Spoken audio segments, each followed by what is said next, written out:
9, seguido do Rio de Janeiro, Ceará, Amazonas e Pernambuco. São 1.089 casos novos nas últimas 24 horas, considerando o acumulado do dia anterior, 6% de incremento. 1.127 casos, 1.124 óbitos no total, 5,4% de letalidade, são 68 óbitos novos, registrados, mas com data de óbito mais antiga, e 6% de incremento. Pode passar o próximo. Aqui nós temos o coeficiente de incidência, ou seja, o número de casos que está acontecendo, considerando a população de cada estado. Então, colocando aqui por 1 milhão, as pessoas pediram para a gente colocar por 1 milhão e não por 100 mil, para poder comparar com outros países. Então, o nosso coeficiente de incidência nacional é de 98 casos para cada 1 milhão de habitantes. Quando nós temos 50% a mais do que esses 98 casos, ou seja, eu estou ali próximo a 150 casos por 1 milhão, nós estamos considerando que este índice é um índice de maior atenção, um índice de emergência. Enquadram-se neste padrão os estados do Amazonas, do Amapá, Distrito Federal, São Paulo, Ceará e Rio de Janeiro. Pode passar, Renato? Renato, pode passar. Então, agora, olhando um pouco melhor para as regiões de saúde, que são agrupamentos municipais, os municípios que têm relação entre si, ou seja, que tem um município polo, como por exemplo a região de Manaus, do entorno e do Rio Negro. Tem um coeficiente de incidência de 281 casos para cada 1 milhão de habitantes. E a taxa de mortalidade nessa região é de 9 casos para cada 1 milhão de habitantes. Essa é a região mais afetada. A segunda região do estado mais afetada é a região do Rio Negro e Solimões. São 154 casos para cada 1 milhão de habitantes e 13 óbitos para cada 1 milhão de habitantes. Pode passar o próximo, Renato? Aqui é o Amapá. No Amapá nós temos a área central, que tem um coeficiente de incidência de 168 casos para cada 1 milhão de habitantes e a taxa de mortalidade de 2 casos para cada 1 milhão de habitantes. Pode passar o próximo? Eu não vou falar todos e esse material vai estar disponível para vocês ao final da apresentação. A região de São Paulo, vocês podem observar aquela área vermelha mais intensa. São Paulo, a região do município de São Paulo, tem 404 casos para cada 1 milhão de habitantes e uma taxa de mortalidade de 28 casos para cada 1 milhão de habitantes. Pode passar o próximo, Renato? Aqui nós temos o Ceará. O Ceará é um outro local que tem nos chamado muita atenção, principalmente a região de Fortaleza, onde nós temos a incidência, ou seja, o número de casos de 439 casos para cada 1 milhão de habitantes e o coeficiente de mortalidade é de 15 óbitos para cada 1 milhão de habitantes. Pode passar o próximo. E o Rio de Janeiro, a região metropolitana, 154 casos para cada 1 milhão de habitantes e uma taxa de mortalidade de 8 óbitos para cada 1 milhão de habitantes. Isso é muito importante, só volta um pouquinho, Renato.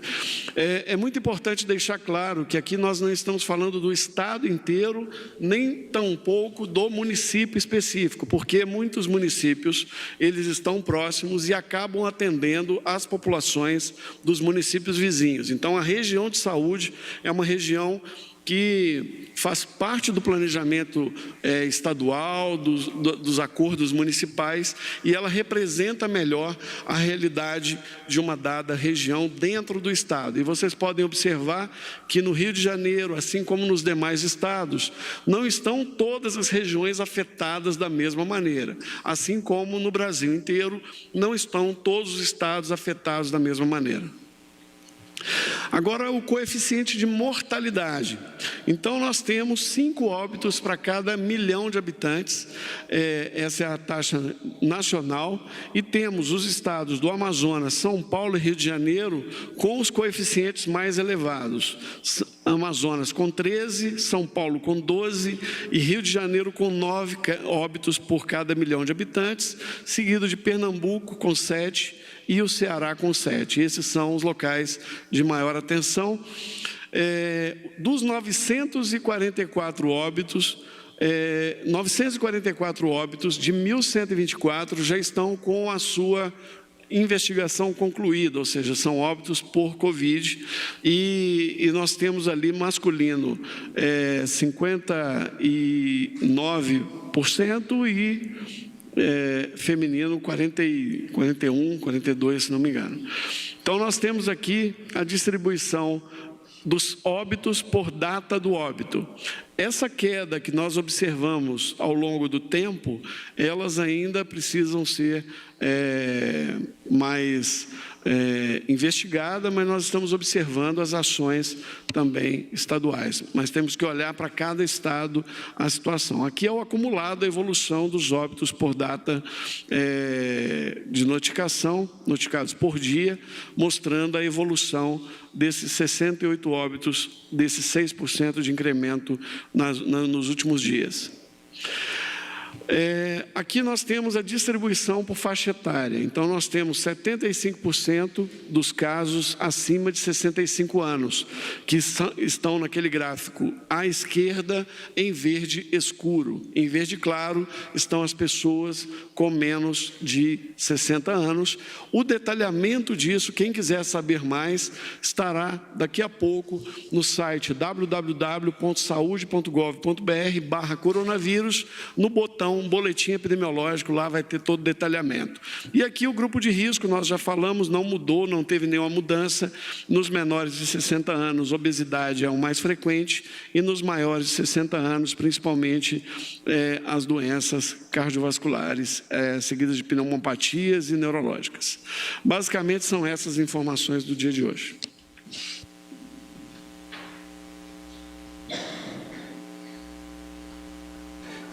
Vamos iniciar as perguntas, por favor.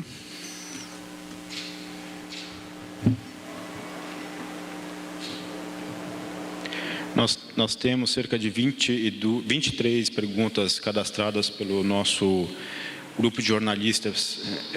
Nós vamos fazer 10 perguntas enviadas por esse grupo. E depois, em seguida, nós abrimos para perguntas presenciais aqui e seguimos novamente para as perguntas mandadas pelo grupo. Dividimos por temas, né? O primeiro tema é distanciamento social. Gabriel Mendonça, o noticiarista. Estamos vendo alguns estados e municípios relaxando nas medidas de isolamento social. O Ministério tem conversado com gestores locais para que evite o relaxamento antes do pico da transmissão do vírus ser atingido? Eu tenho conversado, ontem mesmo conversei com a Secretaria de Vigilância em Saúde do Estado do Amazonas. Há uma preocupação, principalmente em Manaus, do relaxamento nesses locais. Eu creio que Manaus, Fortaleza, São Paulo e Rio de Janeiro são os locais onde nós não podemos relaxar ainda com as medidas de distanciamento social, e esta conversa tem sido regular. Hoje mesmo conversamos com a nova secretária de Saúde do Estado do Amazonas, nos colocamos à disposição para apoiá-los e estamos acompanhando o difícil desafio que o Estado do Amazonas, em especial a cidade de Manaus, está enfrentando. Alexandre Madruga, Sulacap News. O isolamento total, chamado lockdown, é uma medida que pode ser adotada em que altura da pandemia? Qual a mensuração ou momento que essa pode ser uma opção? E, geralmente, qual o período mínimo para um isolamento total? Bom, nas experiências internacionais, o lockdown foi aplicado quando se colapsou o sistema de uma forma muito abrupta. Na Itália, nos Estados Unidos, em algumas regiões onde foi implantado esta medida do bloqueio total, em inglês chamado lockdown, isso implica em controle de acesso nas entradas e saídas. Nós não tivemos nenhum local no Brasil que implantou essa medida, ou seja, que impedia ou que impedisse o trânsito de pessoas e de veículos. O momento exato de se fazer isso é bastante complexo, porque cada local, cada realidade, ele tem que ir modulando, monitorando a ocupação de leitos, né? Principalmente dos leitos que existiam antes da epidemia, porque estes leitos é que vai dar um pouco mais de noção da velocidade, né? Eu não entro na minha reserva, que são os leitos adicionais. Então, os estados estão observando essa situação, temos discutido com eles. Existem 4 medidas gerais que a gente tem discutido nos boletins epidemiológicos. Um é o bloqueio total, que é essa medida mais intensa. A outra medida é o distanciamento social ampliado, onde você tem a manutenção de serviços essenciais. Você tem também o distanciamento social seletivo, onde você tem grupos de maior risco, tendo uma orientação mais específica, e grupos de menor risco podendo fazer a transição.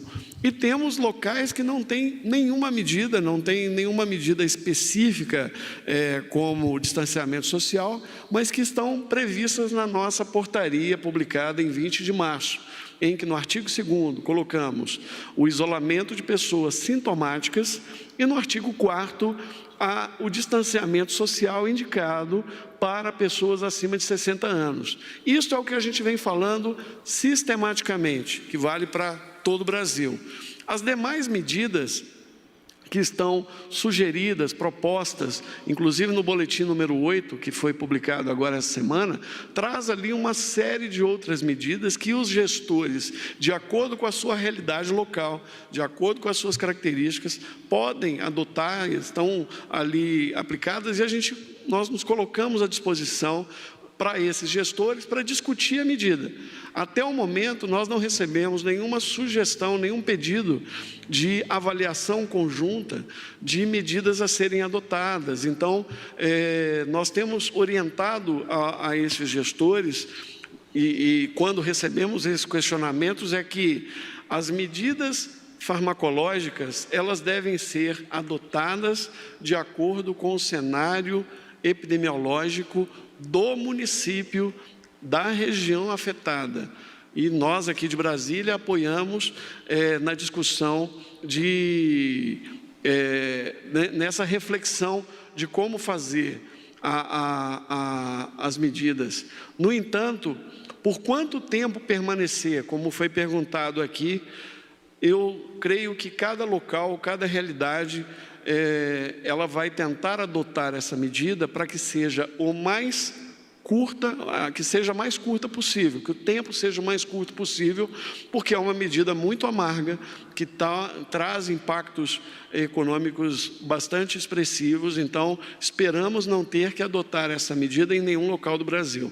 Para isto, é fundamental que o distanciamento social não seja relaxado, principalmente nas cidades de Manaus, Fortaleza, Rio de Janeiro e São Paulo, que são os locais onde a gente tem observado uma intensidade, uma incidência muito mais elevada. Rafaela Viana, TV Globo. Singapura foi um bom exemplo de isolamento social, com uma quarentena horizontal, mas agora vive um rebote de números de casos de Covid-19, porque poucas pessoas tiveram contato com o vírus. A pergunta central no Brasil, dizem alguns especialistas, não seria o poder sair, e sim como sair do isolamento, porque isso vai precisar acontecer. Gostaríamos de saber o que exatamente o Ministério da Saúde está pensando como medidas seguras para que as pessoas possam sair do isolamento com mais segurança e como estão investindo nisso. O uso de máscaras poderá ser obrigatório, por exemplo? Qual é a estratégia do Ministério da Saúde para a saída do isolamento? Uma boa questão, Rafael colocou. Nós estamos fazendo isso, tanto que nós incentivamos as pessoas a fabricarem as suas próprias máscaras. Está havendo uma corrente muito positiva em todo o Brasil. Estamos aqui observando vários repórteres utilizando máscaras. Então, eu creio que a adesão a essa estratégia tem sido muito positiva. As pessoas correndo com máscara, estão indo ao supermercado com máscara. É um novo hábito, né? Nós estamos num momento em que a transmissão de vírus respiratórios é mais elevada, e estamos também investindo na testagem laboratorial. Então, nós esperamos, muito em breve, ter um quantitativo de testes suficientes para que possamos ter mais segurança na adoção. Nós já começamos a fazer isso essa semana.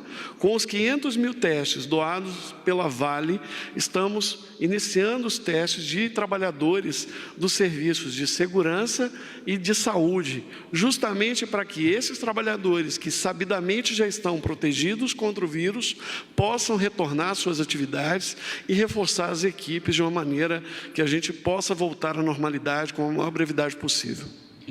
Cristina Lemos, Record TV. O que determina a decretação do lockdown? De quem é a decisão e a atribuição? Quais são as restrições exatamente? Implica multa ou outra punição para quem desobedecer? Cristina, eu acho que eu já respondi em parte essa pergunta na questão anterior, mas a decisão é sempre do gestor local.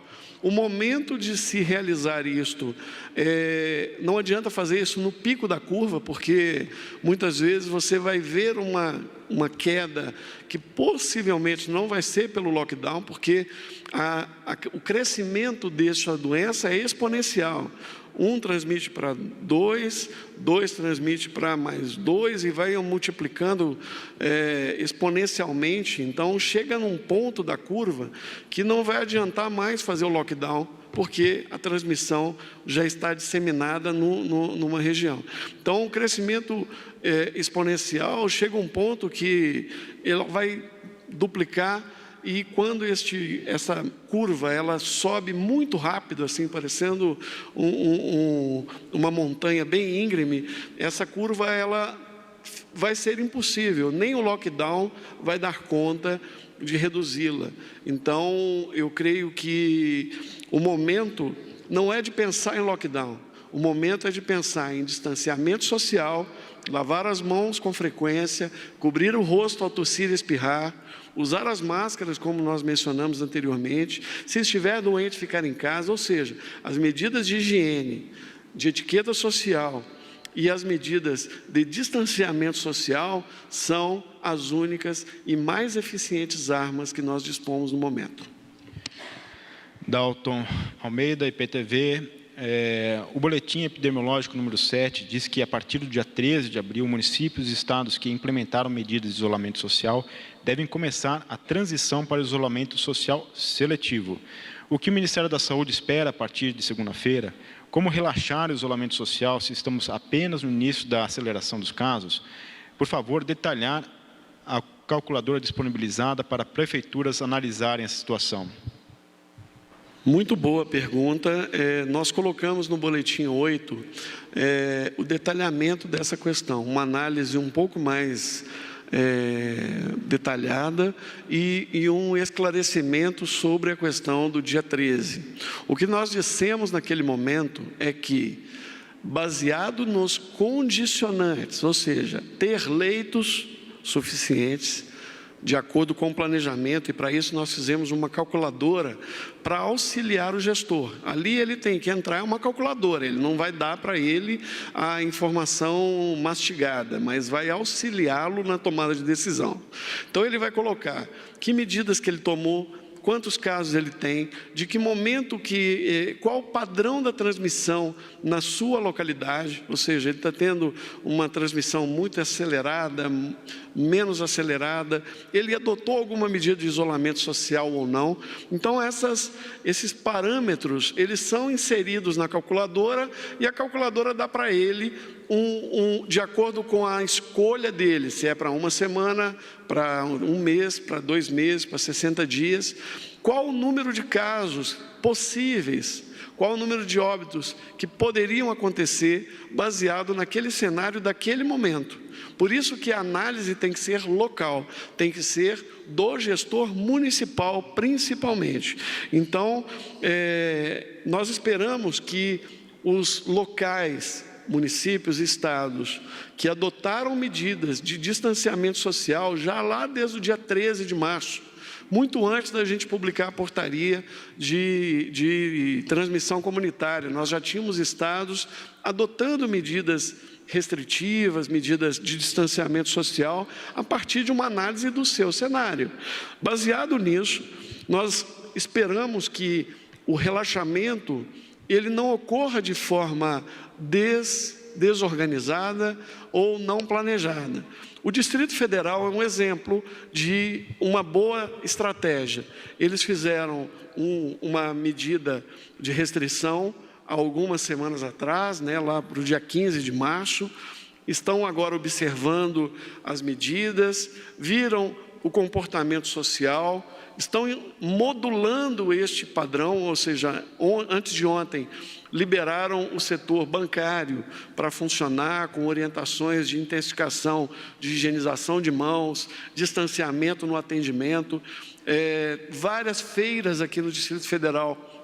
Você só entra por uma porta, sai por outra porta, você não tem o entra e sai chocando as pessoas que estão entrando com as pessoas que estão saindo, corpo de bombeiro medindo a temperatura, e com isso o gestor local, eu entendo assim, está fazendo uma análise. Ele pode endurecer, ou seja, ele pode, não, olha, eu relaxei com o banco e acabou aumentando o número de casos, por isso eu vou voltar e vou fechar o banco de novo por mais uma semana, ou por mais duas. Ou não, olha, deu certo, dá para a gente continuar e agora eu vou migrar para, sei lá, bares e restaurantes de uma determinada forma. Mas esta decisão, reitero, é uma decisão do gestor municipal, do gestor local, porque somente ele tem condições de definir o que é melhor para a sua população. Nós aqui de cima temos muito pouca capacidade de dizer se tem que fechar um parque ou se tem que fechar um determinado segmento social.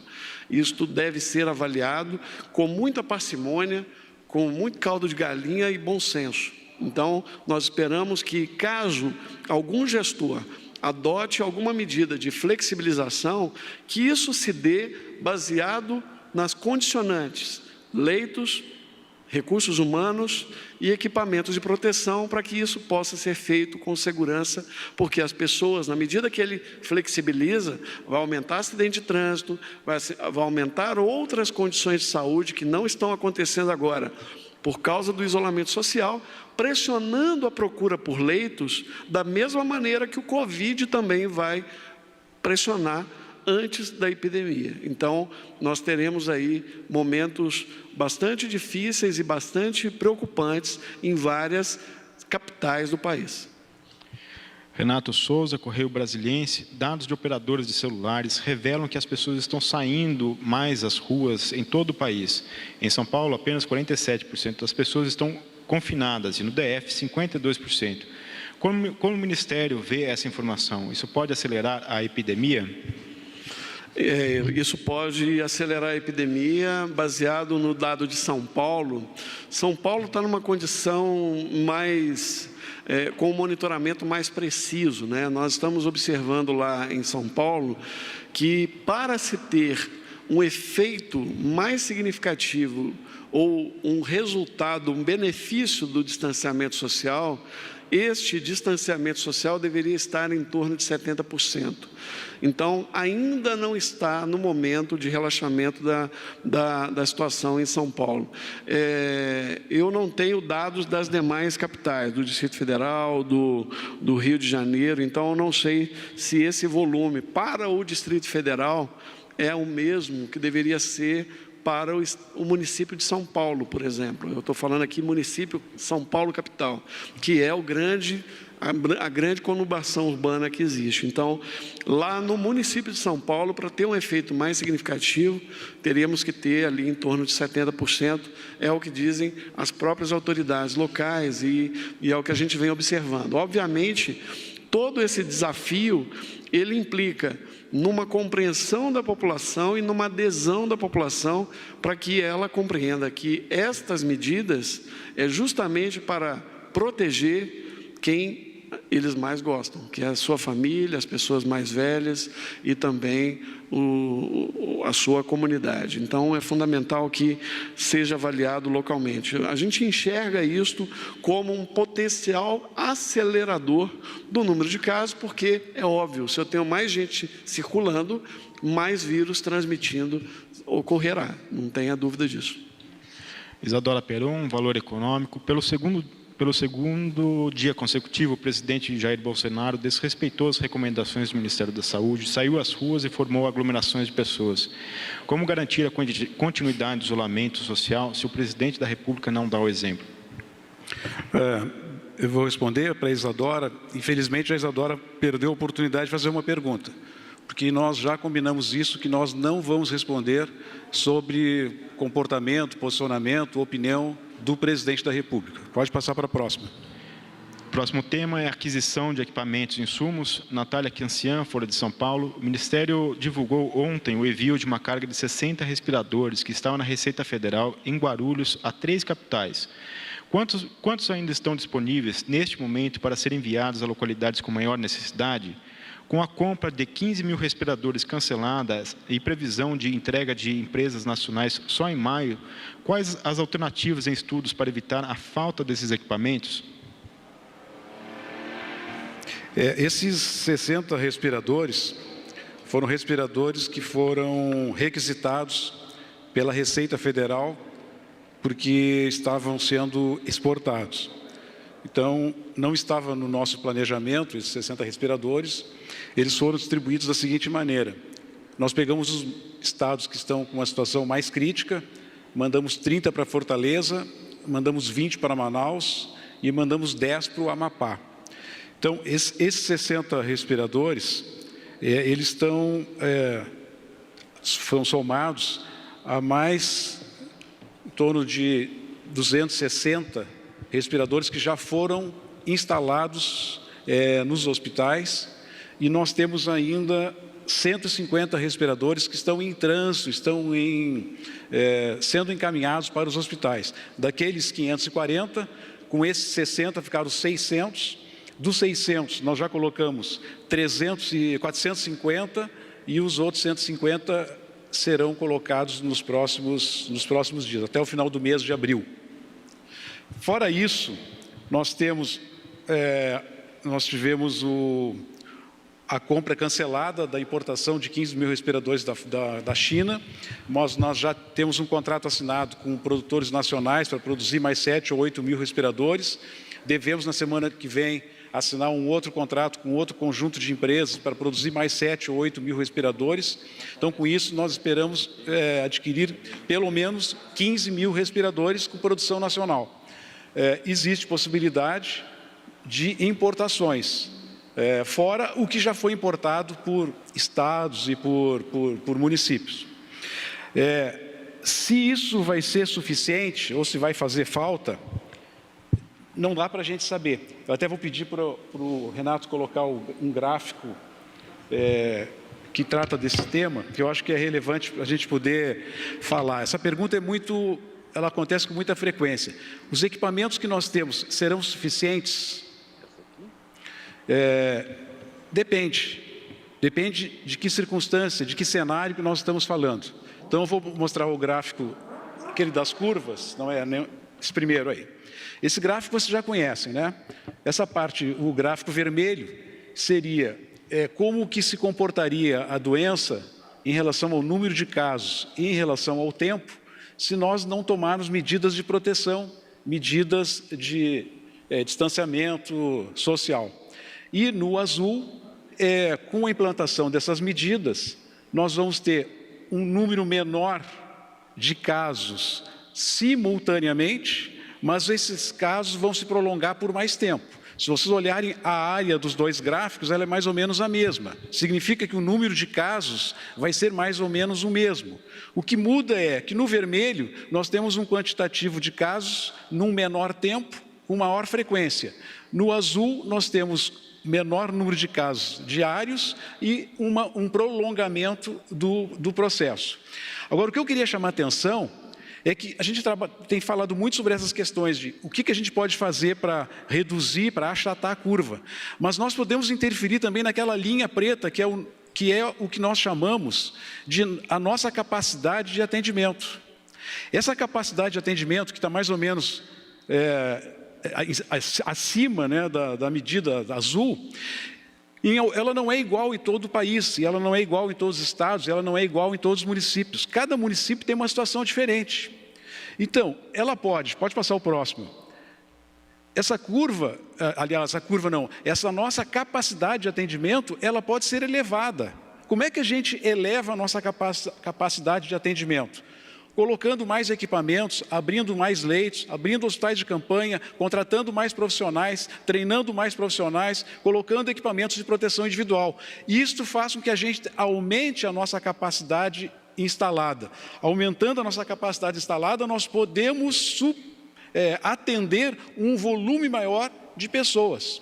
Pode acontecer o contrário, é o próximo. Nós temos uma redução na nossa capacidade de atendimento. Como que pode ocorrer essa diminuição na capacidade de atendimento? Um número elevado de pessoal da saúde contaminado e afastado do trabalho. Não tem outros profissionais para repor. Ou nós estamos com falta de equipamentos. Os equipamentos são insuficientes ou tiveram pane e não puderam ser recolocados em funcionamento. Ou o nosso número de leitos é menor do que a demanda. Então, não é só o distanciamento, é o distanciamento, achatamento da curva, mas também a nossa capacidade de atendimento. Nós estamos tentando fazer as duas coisas simultaneamente, tentando achatar a curva e tentando elevar a nossa capacidade. Essas duas variáveis é que vão determinar o que a Natália pergunta, se vai ser suficiente ou não. Toda vez que o nosso gráfico ultrapassar a nossa capacidade de atendimento, eu vou dizer não foi suficiente. Sempre que nós estivermos atendendo abaixo da nossa capacidade, eu vou dizer, ok, os nossos equipamentos estão sendo suficientes. Então, esse cenário é impossível da gente fazer essa previsão. Vai depender da velocidade da transmissão, vai depender do achatamento da curva e vai depender da nossa capacidade de elevar a nossa capacidade de atendimento às pessoas.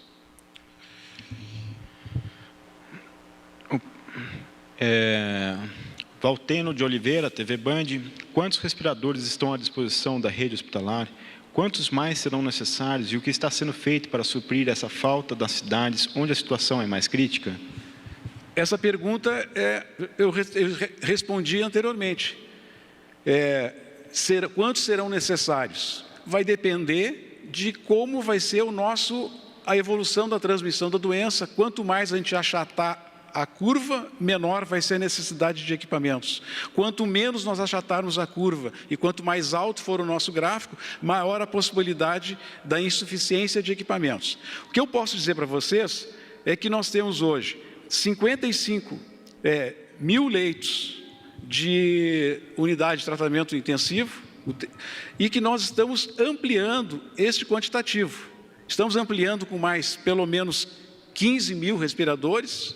Isso significa um terço no acréscimo de novos equipamentos e ainda com a possibilidade de fazer importações adicionais. Vamos tentar importar em torno de mais uns 10 ou 15 mil respiradores.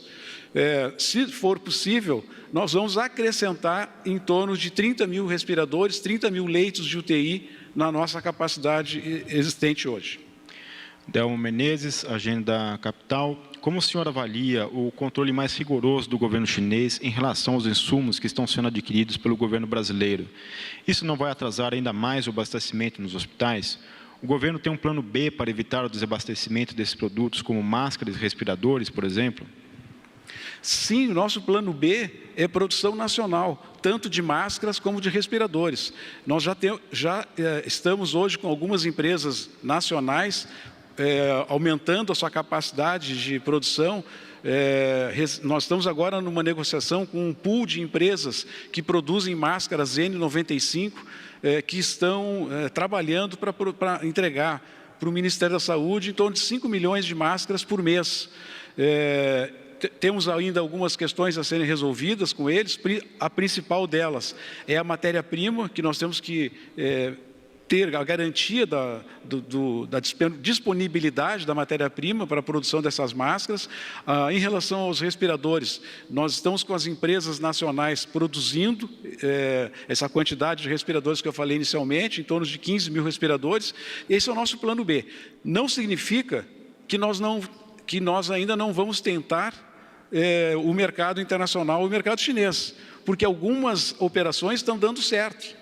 Nós temos uma operação de importação de máscaras no quantitativo aí de 240 milhões de máscaras, que nós temos garantido a entrega.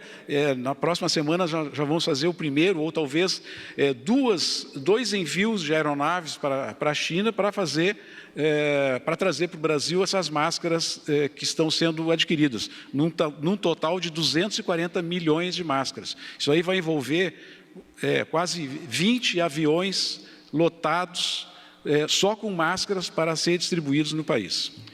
Eu vou só fechar com a 11ª pergunta, porque ainda está dentro do mesmo bloco de temas, e depois a gente abre para perguntas presenciais.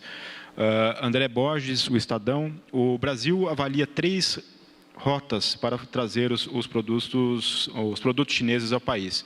Que rotas são essas? O que já está decidido e quando o Brasil fará os primeiros voos até a China para trazer suprimentos? Além dos Estados Unidos, há outro país que deve ser evitado em razão de retenções de produtos? Eu não vou fazer nenhuma referência em relação a isso, até por uma questão de reserva da informação. Quem está tratando desse assunto é o Ministério das Relações Exteriores, juntamente com o Ministério de Infraestrutura. Então, quem vai definir qual vai ser a rota, que país vai ser feita a parada para reabastecimento, será responsabilidade do Ministério das Relações Exteriores e do Ministério da Infraestrutura. O Ministério da Saúde fez a aquisição e passou para eles a questão da logística. Isso agora quem vai responder são os dois ministérios. Próxima pergunta, Luciana Verdolim, Rádio Jovem Pan.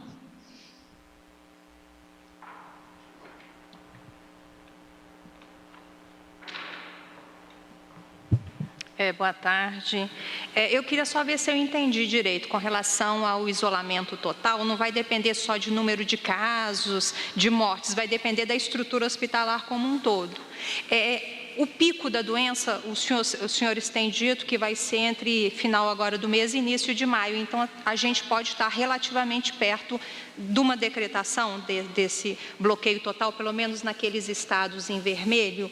Manaus é onde tem mais preocupação nesse momento. O ministro disse hoje que a rede hospitalar de Manaus já está entrando em colapso. Tem uma pergunta da Cristina que ela disse, o que é um isolamento total? O que não funciona? Supermercado, por exemplo, funciona?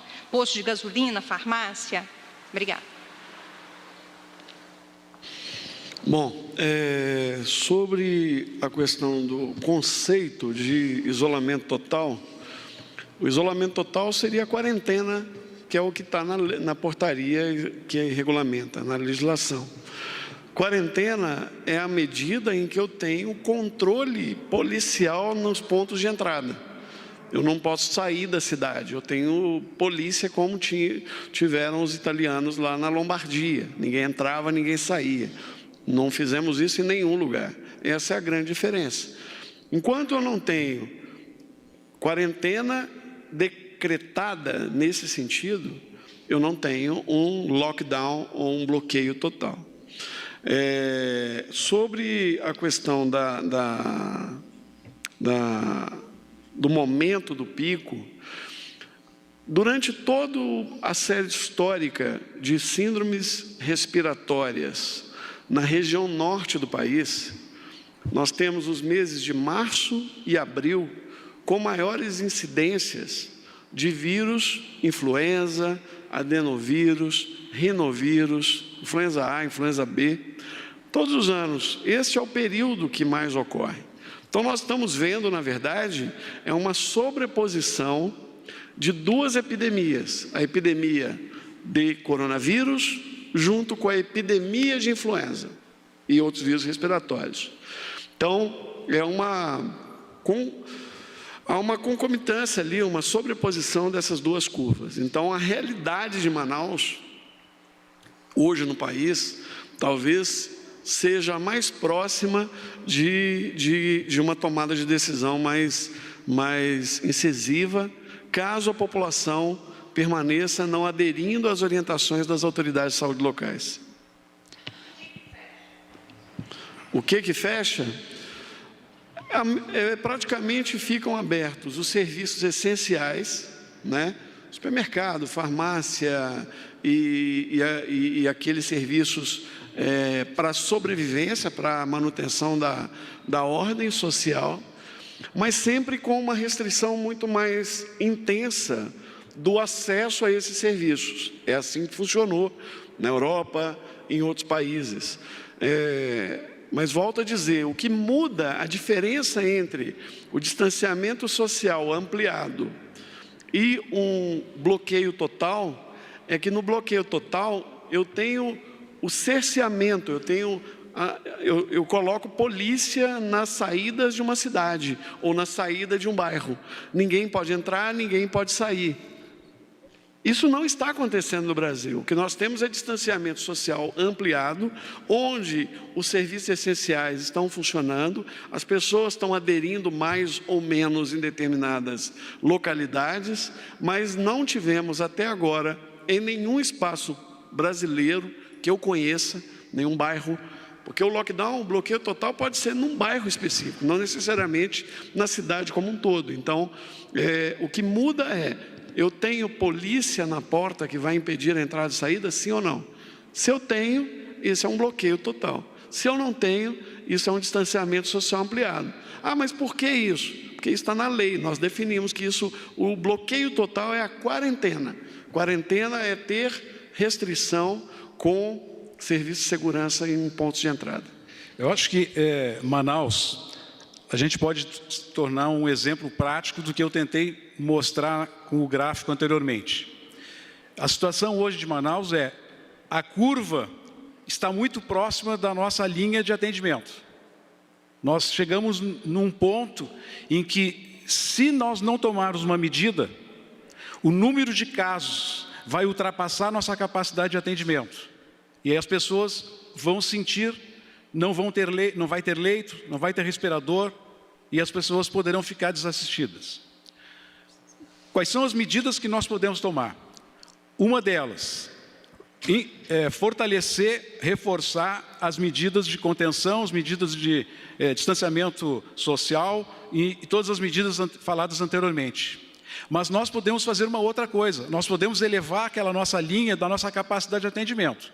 O que o ministro já determinou hoje? Liberou recursos para a construção de um hospital de campanha em Manaus para atendimento à população indígena. Vamos liberar recursos para que o hospital de referência para o atendimento coronavírus em Manaus, que é o Hospital Delfina Assis, ele tem 3 andares que não estão sendo utilizados e que podem rapidamente aumentar em 350 leitos. Nós vamos colocar recursos para Manaus para que eles possam imediatamente colocar 350 leitos em funcionamento. Mandamos ontem 20 equipamentos, 20 respiradores, para aumentar sua capacidade de atendimento em unidade de tratamento intensivo. Vamos mandar mais 20 respiradores ainda para Manaus. Estamos, a partir de segunda-feira, encaminhando médicos intensivistas de outros hospitais do país, alguns do Rio Grande do Sul, outros de outros locais, onde o número de atendimento ainda está tranquilo. Nós vamos mandar médicos intensivistas experientes, já com muita bagagem, para ajudar no atendimento desses pacientes em Manaus. Estamos convocando, vai ser o primeiro estado em que nós vamos fazer a convocação do programa chamado Brasil Conta Comigo, em que nós abrimos a possibilidade de voluntários. Em Manaus, nós temos mais de 1.000 enfermeiros cadastrados no Conselho Federal de Enfermagem, que estão dispostas a serem contratadas pelo Ministério da Saúde. Nós temos mais de 80 médicos cadastrados no Conselho Federal de Medicina. Então, nós vamos convocar esses 80 médicos, vamos convocar o número necessário de enfermeiros para que a gente possa ampliar esse atendimento. Então, isso que a gente está fazendo. Se a gente não conseguir reduzir a curva, achatar a curva, vamos tentar elevar nossa capacidade de atendimento, fazer com que as pessoas continuem tendo atendimento. Por isso que fica muito difícil da gente dizer qual é o número de equipamentos necessário. Vai depender sempre do cenário que nós vamos estar enfrentando. Para Manaus é isso, nós vamos continuar tentando achatar a curva, mas estamos fazendo medidas imediatas já para segunda-feira, no sentido de aumentar a nossa capacidade de atendimento. Próxima pergunta, Leandro Prazeres, O Globo. Olá, boa noite. Tenho alguns questionamentos para fazer, vou tentar ser breve. O Brasil registrou, segundo o último boletim epidemiológico, mais de 500 mil casos prováveis de dengue, um aumento significativo em relação ao ano passado. Esse aumento era esperado e como é que ele pode atrapalhar o esforço das autoridades em saúde para o combate à Covid? Porque é um aumento ao mesmo tempo em que a gente tem a Covid em ação. O segundo questionamento é, o boletim de hoje registra um aumento tanto no número de casos quanto de mortes, se eu não estou enganado, de 6%. É um número significativamente menor em relação aos outros. Queria saber se isso tem alguma relação direta com o fato de ontem ter sido feriado e isso possa ter atrapalhado nas notificações. O meu último questionamento é o seguinte, vocês citaram... É o último. Vocês citaram uma meta de ampliação de até 30 mil leitos / respiradores. Eu queria saber até quando vocês estão planejando fazer isso. Obrigado. Obrigado. Eu vou responder as duas primeiras. O Gabardo responde a última de leitos. Sobre dengue, nós temos falado há várias entrevistas coletivas que fizemos, da nossa preocupação justamente neste momento de abril. Ainda nós temos um pedaço da cauda da transmissão das doenças vetoriais, cruzando com a introdução dos vírus respiratórios, ou seja, no momento de circulação de sarampo, de coronavírus, com influenza, outros vírus respiratórios, e ainda tendo dengue, chikungunya e zika. Algumas cidades específicas estão experimentando essa co-circulação de forma mais intensa, Principalmente a região oeste do Paraná está tendo uma tensão um desafio muito grande. Eles estão fazendo, o secretário Carlos Alberto está fazendo as ações, a gente tem apoiado, mas é muito complexo. Nós estamos entrando agora no período do inverno mais intenso, no outono e inverno, na região sul, onde o pico do inverno é um pouco mais para frente, diferente da região amazônica, que nós temos uma circulação da influenza um pouco mais antecipada, como eu mencionei na resposta anterior. Então, a nossa preocupação agora é o mês de abril. O mês de abril, ele ainda pode ter um impacto importante em relação à dengue. Por isso é tão importante, já que as pessoas estão em isolamento domiciliar, e sendo o domicílio um importante foco de transmissão, um local provável de infecção, que as pessoas, neste isolamento, também façam a limpeza dos focos de dengue, aproveitem para fazer as ações diárias, cotidianas, de limpar a calha do telhado, o ralo, o vaso de planta, o pneu parado. Sobre a questão dos óbitos, nós estamos atualizando diariamente baseado no dado que os estados nos comunicam.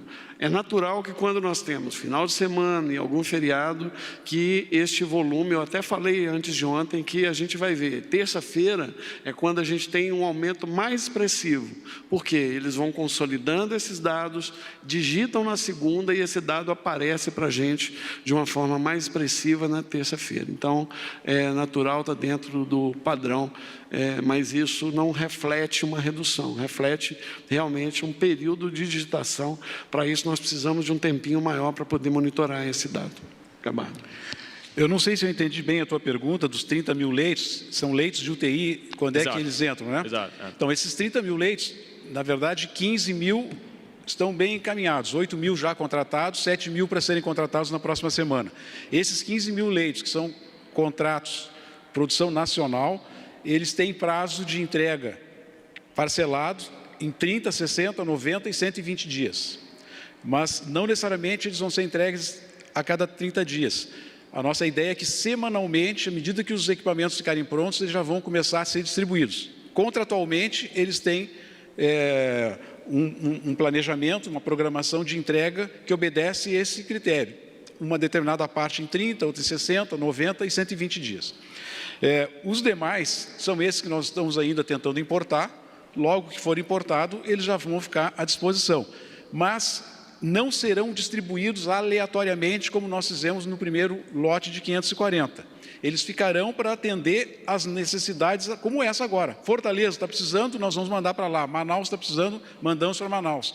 De acordo com a curva e de acordo com a nossa linha de atendimento. Quando nós precisarmos elevar a nossa linha, nós vamos ter equipamentos suficientes para colocar à disposição. Mas tudo isso nesse prazo aí de 120 dias. Nós temos mais cerca de 11 perguntas, vamos tentar vencê-las em cerca de 30 minutos. Qual que é a próxima? É o Hospitais de Campanha, número 12. 12. César Camilo, Poder 360. O ministro Henrique Mandetta confirmou um novo hospital de campanha em Manaus neste sábado. São 2 até agora construídos pelo governo federal. Quais outras regiões estão no radar do Ministério da Saúde para a construção de novas instalações? Há perspectivas de auxílio da iniciativa privada para as construções de outros hospitais? Novamente, esses hospitais de campanha serão disponibilizados de acordo com a necessidade. Então, liberamos um que foi hoje visitado pelo ministro, pelo presidente, em Águas Lindas do Goiás. Hoje o ministro se comprometeu com um segundo hospital em Manaus para atendimento da população indígena, mas em Manaus tem um conjunto de ações que eu falei inicialmente. Além desse hospital de campanha, a liberação de recursos para o restabelecimento de 350 leitos num hospital, que é o hospital de referência e que ele está sendo utilizado parcialmente. Então, ele já tem uma obra pronta, inclusive com os móveis. É só colocar os equipamentos e fazer funcionar. E dentro das medidas tomadas em relação a Manaus, eu ainda deixei de citar 2 ainda. Uma que nós estamos mandando uma equipe para ajudar a gestão da situação, ajudar a Secretaria de Saúde do município, do Estado. Então, estamos mandando técnicos nossos, do Ministério da Saúde, e a partir de segunda-feira, nós começamos com a telemedicina para as UTIs de Manaus.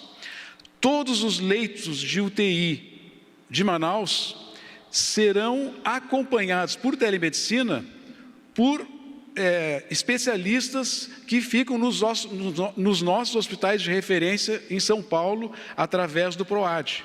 Então, os médicos que vão atender nas UTIs, mesmo que sejam médicos que ainda não tenham tanta experiência nesse tipo de atendimento, eles terão diariamente, em tempo integral, o apoio logístico de profissionais através da telemedicina.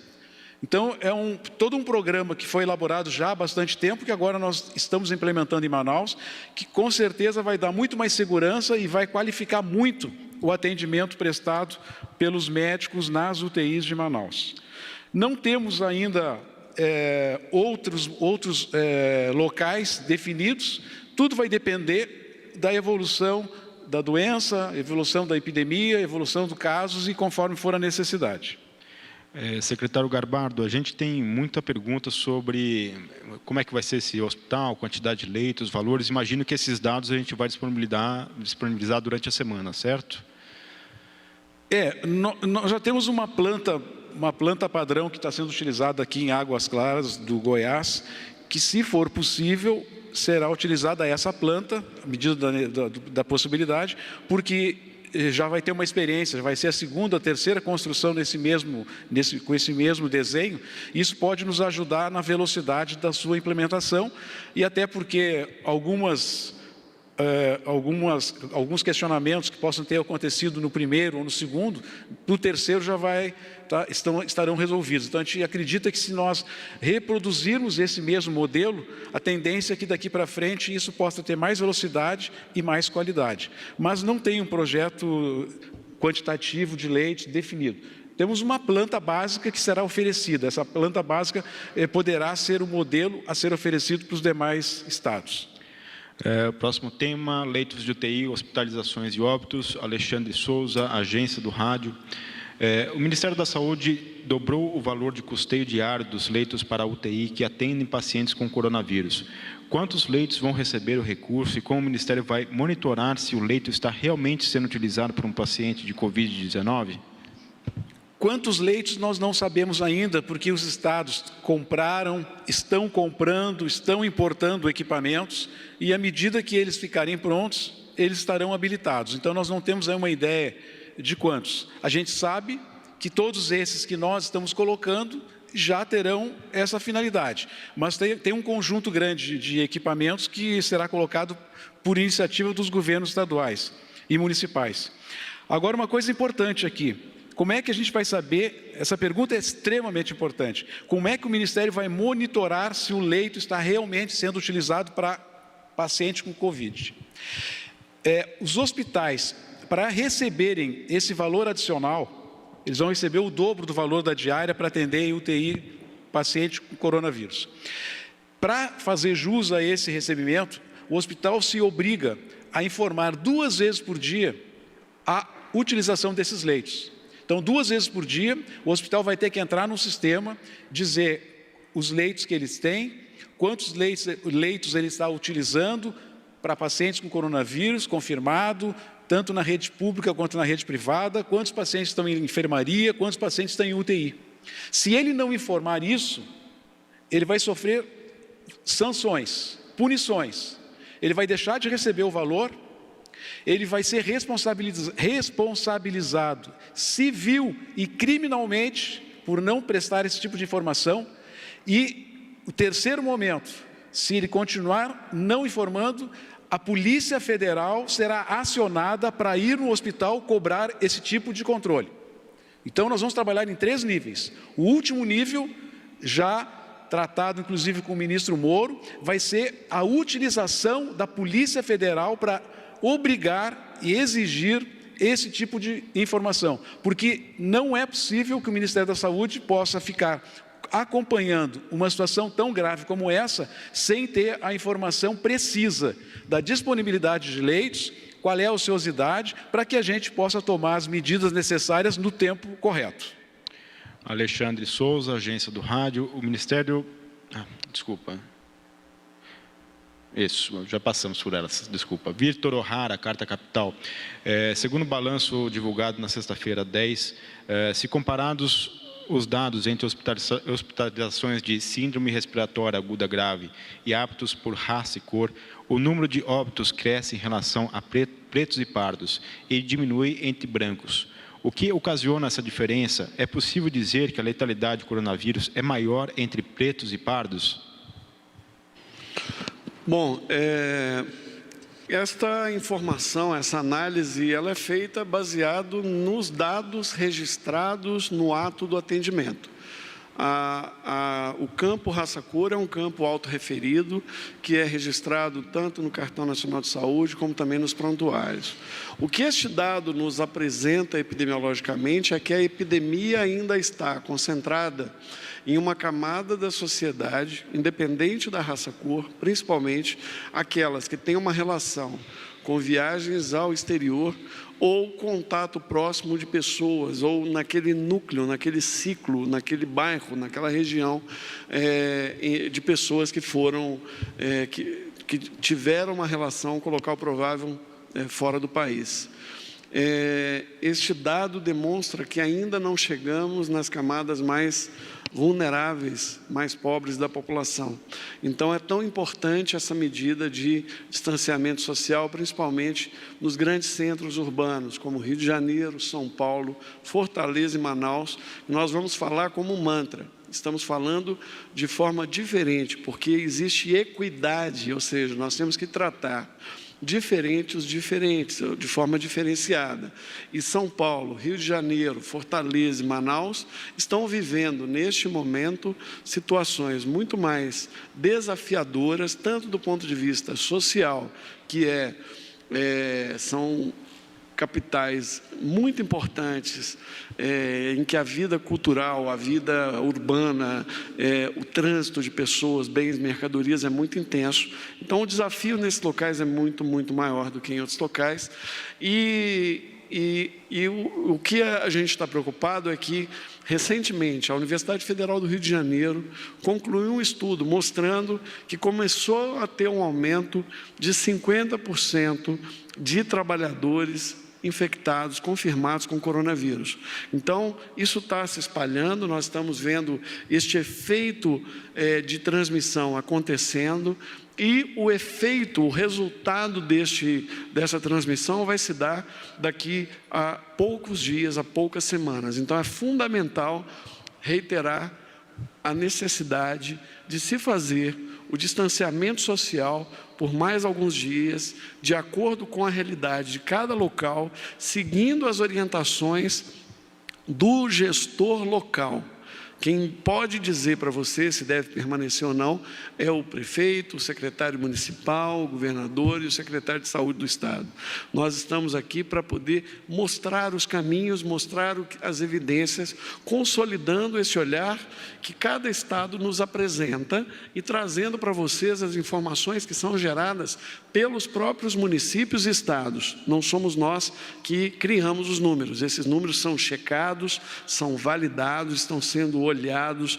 Temos comitês no Ministério Público Federal, temos várias universidades olhando esses dados, checando essas informações.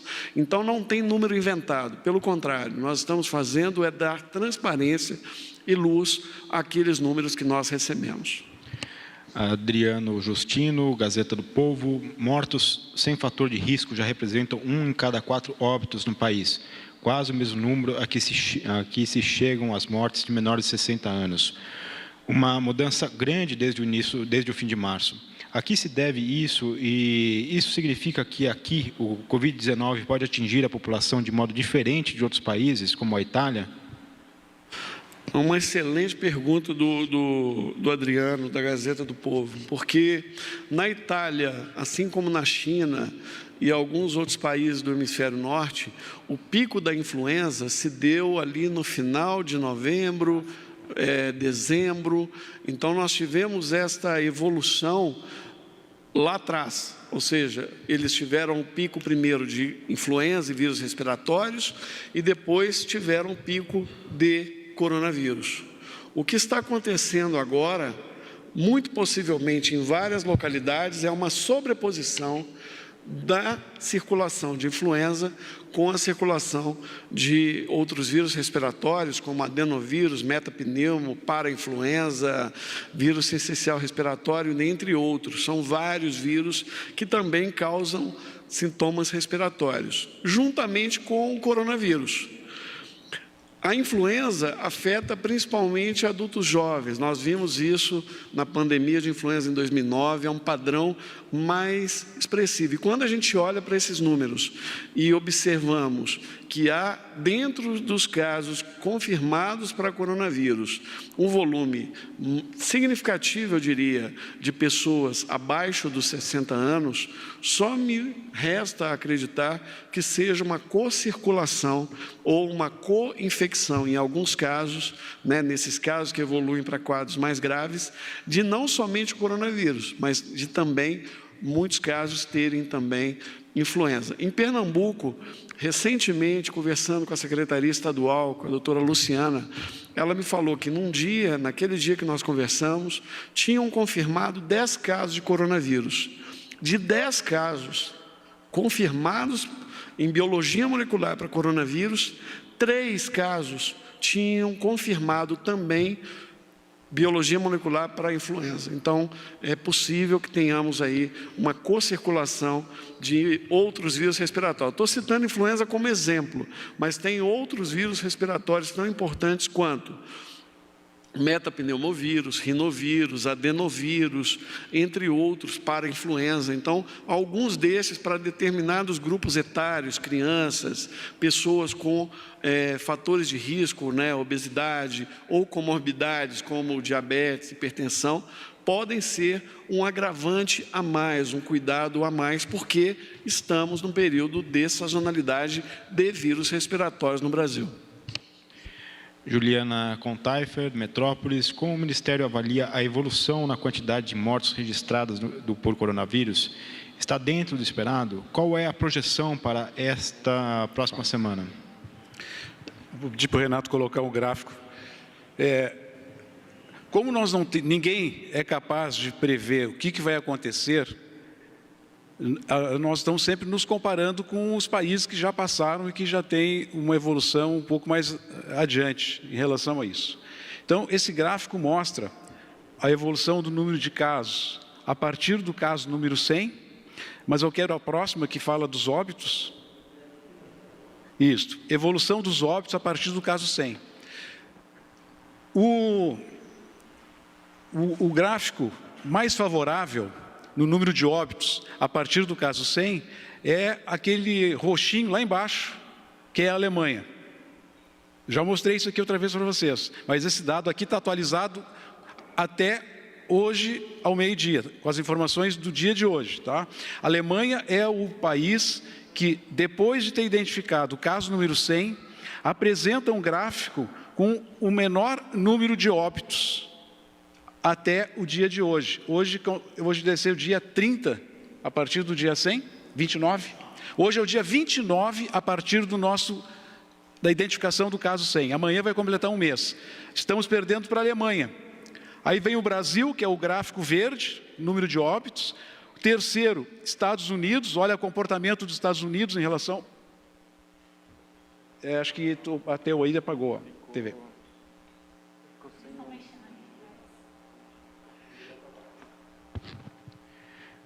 A gente teve um problema técnico, secretário. Problema técnico, então eu volto para o gráfico daqui um pouquinho. Mas vocês vão depois confirmar com o gráfico que o Brasil perde para a Alemanha, os Estados Unidos têm um comportamento que os Estados Unidos é o azul, acima do Brasil, a Itália bem acima do Brasil, a Espanha bem acima do Brasil. Onde é que está a França aí? Está faltando a França. A França não está. Mas a França também está ali entre a Itália e a Espanha. E o azul mais grosso, que é a Europa. Por que nós colocamos aqui a Europa? Na verdade, a Europa é o somatório de 3 países. É o somatório da Itália, da França e da Espanha. Porque esses 3 países têm a mesma população, quando somados, têm a mesma população do Brasil. Então, comparem a mortalidade desses 3 países, que têm mais ou menos 200 milhões de habitantes no seu somatório, com o número de óbitos que tem o Brasil, com os mesmos 200 milhões de habitantes. Então, respondendo para Juliana, a nossa expectativa em relação ao número de óbitos está muito boa, está muito boa. Vamos continuar com esse comportamento? Não sabemos. Pode ser que piore nos próximos dias. Mas com 30 dias, a partir da identificação do caso número 100, nós podemos dizer que nós estamos muito bem.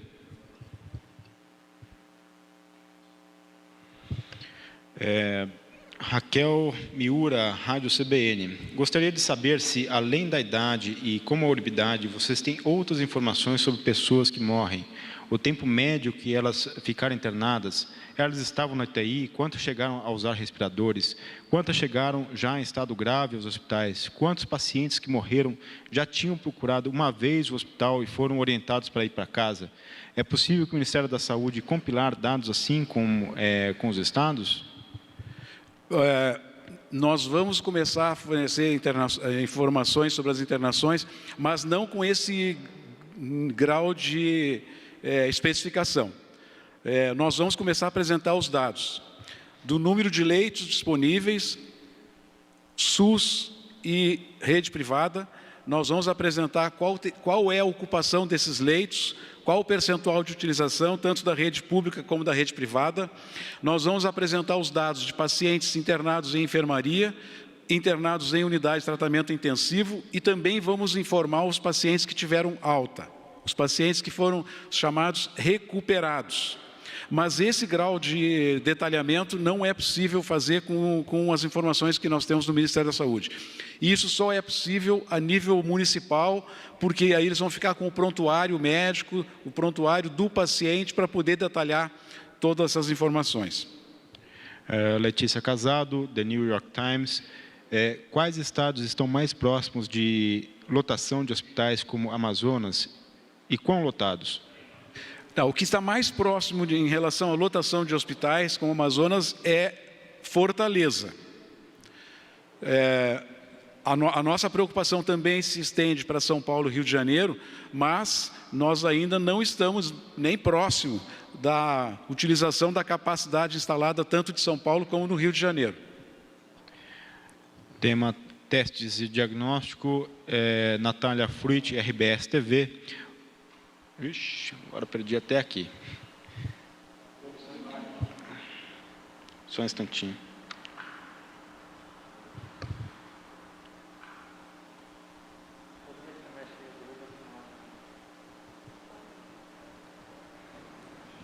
Eu vou ler a pergunta para o Anderson.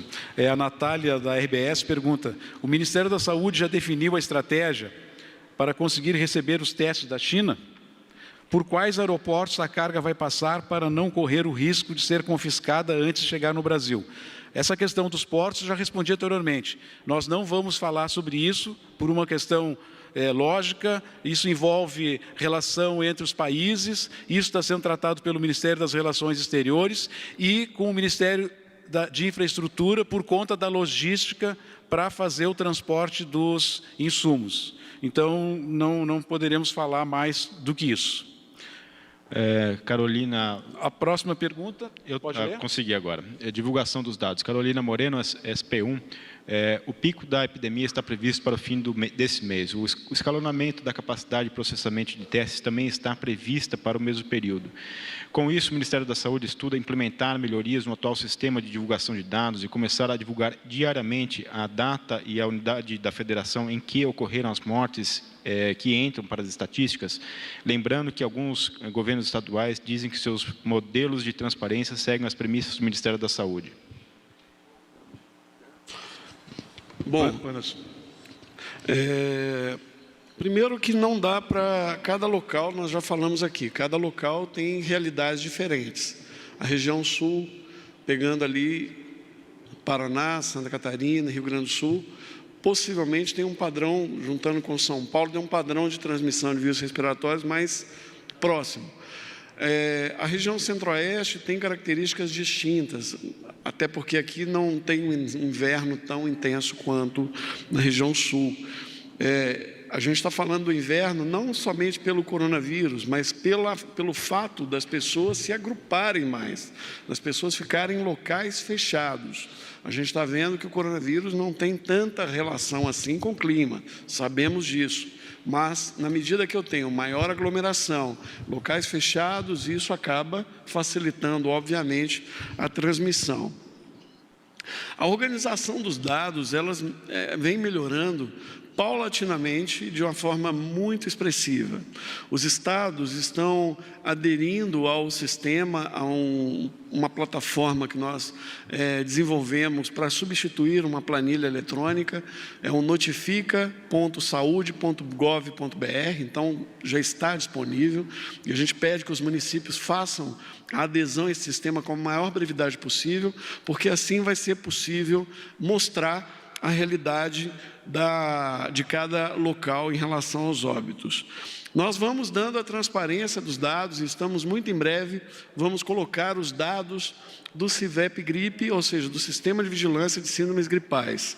Neste momento, nós temos um volume de óbitos ainda em investigação. As pessoas falam assim, nós não estamos mostrando todos os dados. Só para mostrar para vocês, da semana 8, que é a semana onde nós tivemos o primeiro caso confirmado de síndrome respiratória aguda grave por coronavírus, até agora, a semana 14, nós temos em investigação 2.176 óbitos.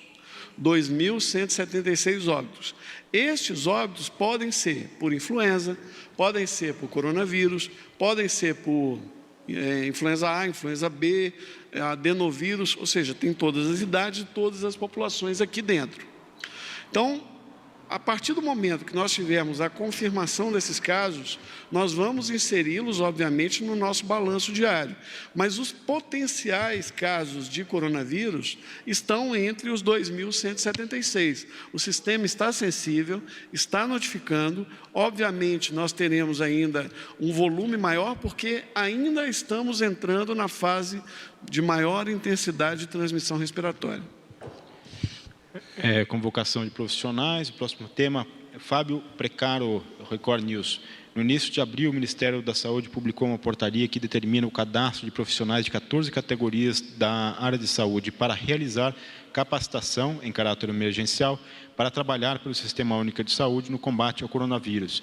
Pelo avanço da doença, já existe uma data planejada de convocação desses profissionais? Sim, já existe uma data, 13 de abril. A partir do dia 13 de abril, nós vamos começar a convocar profissionais que se cadastraram como voluntários para atuar em Manaus e, provavelmente, vamos também iniciar para Fortaleza. Mas, a partir do dia 13 de abril, com certeza, já vamos começar o processo de seleção dos voluntários para atuar em Manaus. Ações de conscientização, Olavo, David Neto, Jornal de Brasília. Em Brasília, Lizard Games criou o Corona Game, que conscientiza sobre medidas de higiene pessoal e uso de máscaras, além da importância do isolamento no combate à pandemia. O Ministério da Saúde chegou a avaliar o jogo. Iniciativas deste modelo devem passar pelo crivo de especialistas para serem lançadas? Consultei até o nosso especialista em jogos aqui, que é o Alberto. Nós não conhecemos esse jogo. Infelizmente, não conhecemos, não podemos falar sobre ele. Eu adoro jogos, eu vou jogar, vou entrar para conhecer. O Alberto, depois a gente faz uma avaliação, né, Alberto? A gente joga, vamos fazer uma competição. O importante dessas medidas, o jogo é uma estratégia conhecida como gamificação ou gamification. Ela ajuda no engajamento das pessoas, porque ela promove uma adesão maior da pessoa para ela entrar dentro daquele tema. Então, nós enxergamos isso como uma boa estratégia. A gamificação é uma boa estratégia para aumentar o engajamento, principalmente de crianças, adolescentes, jovens. Eu não conheço o conteúdo desse jogo, do Corona Game.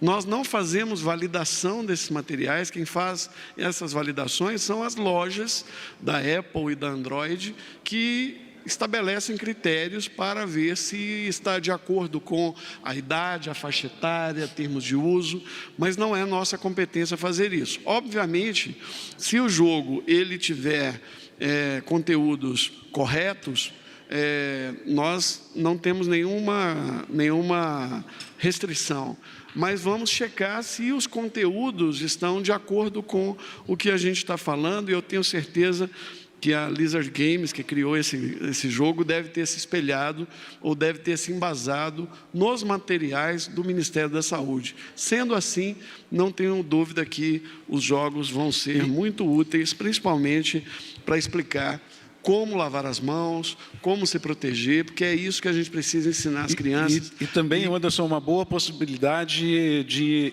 integração dos pais com os filhos que estão em casa, né, de quarentena, poder utilizar também dos jogos para poder interagir mais com os filhos, que é um efeito também aproveitar o isolamento para isso, né? Isolamento para isso. Exato, muito boa ideia. Eu acho que é isso, nós não temos nenhuma... E queremos mais, queremos que as pessoas façam sugestões. Tem muitos jovens inteligentes e que podem criar games, quiz, medidas para nos ajudar e mandar para a gente. Se for em código aberto, nós teremos o maior prazer de poder avaliar e incorporar no aplicativo coronavírus.sus, porque é o nosso aplicativo oficial. Última pergunta. Última pergunta dessa coletiva, Vladimir Neto, Jornal Nacional.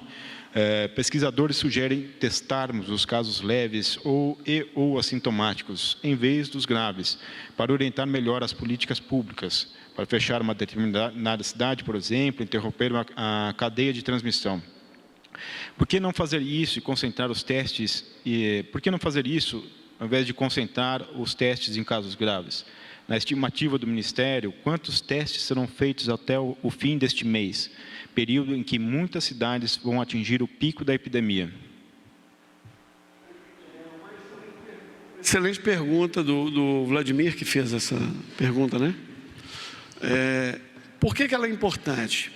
Ela me permite esclarecer um ponto. Nós estamos ampliando a capacidade de testagem no Brasil.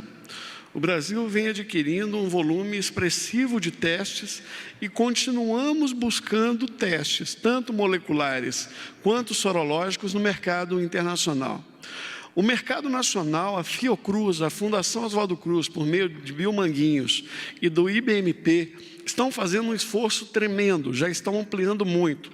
Possivelmente, até o final deste mês, teremos muitos testes para realizar e vamos iniciar muito em breve uma estratégia para testagem de casos leves.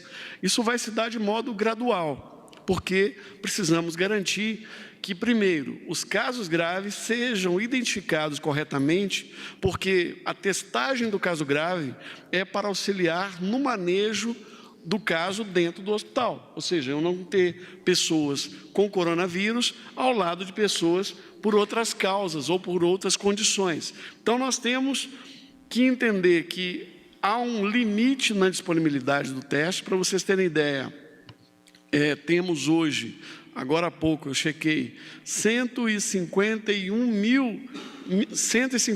mil amostras. Depois o Renato pode passar um número mais preciso. 151 mil, toda hora aumenta. Amostras em investigação, registrada no no gerenciamento de ambiente laboratorial, isso em todo o Brasil. Então, tem um volume muito expressivo ainda para ser testado. Muitos desses casos são casos leves, porque aqui engloba também a vigilância sentinela. Então, não é verdade dizer que nós estamos testando só casos graves. Nós continuamos testando casos leves na estratégia de vigilância sentinela, como dissemos desde o começo. O que nós não estamos fazendo é uma testagem de casos leves baseado em unidades que não são sentinelas para o vírus influenza. Então, na medida que nós tivermos os testes 139 mil, isso era até ontem, né? Hoje aumentou já. Hoje tem 150 e alguma coisa. Mas depois eu passo para o Renato. E esse dado nós vamos dar transparência, a gente vai colocar no site, porque vocês vão acompanhar e vão ver o volume, porque esses são os potenciais casos suspeitos de coronavírus, porque é aquele que se suspeitou, se coletou e mandou a amostra para o laboratório. É a mais precisa informação que nós temos à disposição. Gabardo está me chamando a atenção aqui, me lembrando que nós estamos com 500 mil testes distribuídos, também vamos disponibilizar este painel para vocês acompanharem, e várias universidades, a Universidade Federal de Pelotas está nos ajudando no inquérito sorológico baseado neste teste, que é da pontinha do dedo, que é um furinho, igual um teste de glicemia, faz um furinho na ponta do dedo, coloca num pequeno dispositivo e ele nos dá a informação. Na próxima coletiva de segunda-feira, eu vou trazer aqui os dois testes que a gente está fazendo para mostrar para vocês quais são esses testes que nós estamos oferecendo e que nós adquirimos com recursos públicos, recebemos de doações, estamos recebendo de compras internacionais e nacionais e colocando à disposição da população por meio dos laboratórios públicos. Eu creio que esse conjunto, nenhum país fará tanto teste quanto o Brasil está se organizando para fazer. Agora, é óbvio, há uma corrida, uma concorrência internacional muito forte Tem alguns testes, o teste biomolecular, tem alguns ingredientes do teste que somente tem uma empresa no mundo que fornece, ou seja, há uma dependência internacional de um fornecedor que também está ganhando escala para fornecer esse reagente. Então, todos estamos buscando fazer o máximo. Eu tenho visto recentemente, até colegas brasileiros que estão no exterior fazendo uma análise, olha, o Brasil ainda não está testando proporcionalmente em relação a 1 milhão de habitantes, como a Alemanha, como Estados Unidos, como outros lugares. É fato que nós estamos testando muito os nossos casos, baseado no resultado, nas entregas que temos recebido, e não é verdade que a gente esteja testando pouco. O que nós vamos fazer é testar mais, baseado numa estratégia de centros de coleta de emergência, os postos volantes para os casos leves. Qual que é a ideia? A pessoa ela vai ser contactada pelo teleatendimento. A partir daí, seja por meio do robô, seja por meio dos profissionais que o atenderem, seja pelo aplicativo, seja pelo atendimento na unidade de saúde, ela vai ter, diante do algoritmo, ou seja, do conjunto de sinais e sintomas, ela vai ser orientada a procurar uma dessas unidades de coleta. Chegando nessa unidade, vai ser coletada a amostra e o resultado vai chegar para ela em algumas horas, em até 36 horas depois, preferencialmente, a gente está buscando para que seja nas próximas 24 horas, o resultado no seu celular. Este teste é para os casos leves. Nós ainda não implementamos porque nós estamos ainda esperando as máquinas serem instaladas e configuradas no parceiro privado que ganhar a concorrência. Então, nós estamos trabalhando para isso, para que isso seja o mais breve possível. Devemos iniciar um piloto na região de Curitiba e no Rio de Janeiro com as máquinas da Fundação Oswaldo Cruz. Estamos em parceria com o Instituto Butantan e o Estado de São Paulo, porque lá vai se concentrar a maior rede de testagem. A gente vai chegar ao ponto de testar entre 30 e 50 mil amostras por dia. Hoje nós fazemos, em média, 4.000, em torno de 4.200 amostras por dia. Então, nós estamos trabalhando, não estamos aqui apresentando, porque nós vamos trazer agora, quando estivermos efetivamente fazendo este trabalho. Porque dependemos de fornecedores internacionais, dependemos da logística de entrega, dependemos da estruturação da rede, dependemos do prazo e dos trâmites formais, e tudo que nós estamos fazendo está transparente, está no site www.saude.gov.br/coronavírus. Contratos, boletins, manuais, guias, orientações, material para a imprensa. Eu creio que nós estamos fazendo muito, fizemos bastante, e tudo isso de modo integrado, coordenado com o Conselho Nacional de Secretários Estaduais, com o Conselho Nacional de Secretários Municipais, com a Organização Pan-Americana de Saúde do Brasil, a quem eu agradeço aqui, a doutora Socorro Gross, ao doutor Jabas Barbosa, a doutora Cariza Etienne, que estão nos ajudando a planejar, a organizar, baseado nos modelos internacionais, daquilo que tem mais organização, daquilo que tem mais evidência possível. Então, eu creio que não é verdade que estejamos testando pouco. Estamos fazendo o máximo possível, de acordo com a disponibilidade de insumos neste momento e de acordo com a realidade do Brasil. Estados Unidos está num outro cenário, Itália está num outro cenário, e nós estamos iniciando esse processo. Podem ter certeza que teremos testes em quantidade suficiente para realizar a avaliação do cenário epidemiológico. O que eu posso garantir para vocês é que nós não teremos testes para todas as pessoas. Os testes são para conhecer a epidemia e para algumas regiões do país, para que a gente possa tomar a decisão baseado na evidência mais robusta possível. Basicamente é isso, nós entendemos, respeitamos e queremos receber as críticas, sugestões, mas que compreendam também como estamos no mercado internacional. O colega que fez, ele mora nos Estados Unidos, ele está nos Estados Unidos, ele fez uma análise dos números que a gente está colocando disponibilizado, e só foi possível ele fazer esses cálculos porque o Brasil está agindo com transparência e mostrando aquilo que nós temos de mais robusto e de informação que nós temos, com todas as fragilidades possíveis. Tem muitos dados que nós temos que ligar para estado para coletar informação.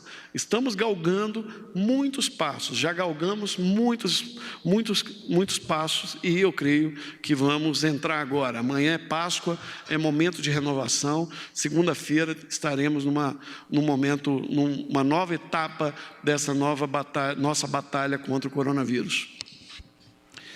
Obrigado. Bom domingo para todos. Amanhã não tem entrevista coletiva, só segunda-feira. Eu quero aqui, Gabardo, hoje é dia do infectologista, um profissional que está tendo um papel importantíssimo no combate ao coronavírus. Todos meus amigos infectologistas, parabéns pelo seu dia. Feliz Páscoa a todos que estão nos assistindo, às suas famílias. Mantenham o distanciamento social, lavem as mãos e cuidem, porque isso é passageiro, isso não vai durar. Está encerrada esta coletiva. Boa noite, obrigada a todos.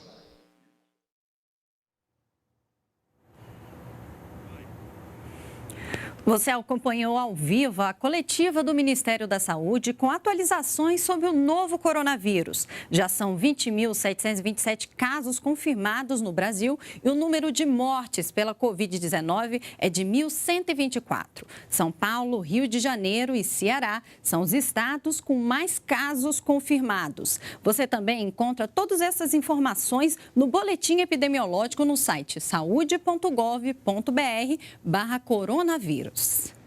Continue bem informado também pelas nossas redes sociais. Você segue agora com a programação da TV Brasil.